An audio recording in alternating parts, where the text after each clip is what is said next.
cap rates or capitalization rates. You've probably heard commercial brokers throwing these terms around all the time and think, oh, I kind of understand.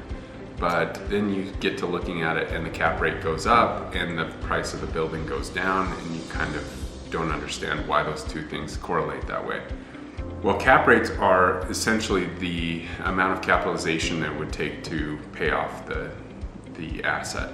So a 10% capitalization rate, that would be $100,000 on $1 million investment.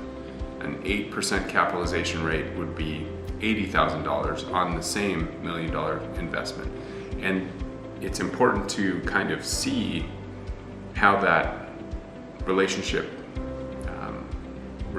works between the cap rate and how much money the asset generates. The cap rate equals the net operating income divided by the property value, but then you can use that equation backwards too. So if you have net operating income and the asking price, you can see what the cap rate's actually going to be.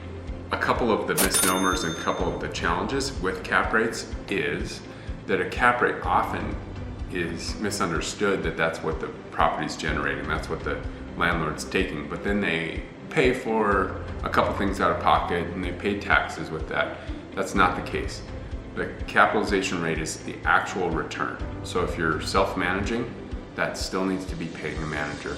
If you are paying for the taxes or insurance out of that income that the property's producing, you still have to reduce the net operating income by that number so that you actually get the real net operating income. And we're looking for the actual net value.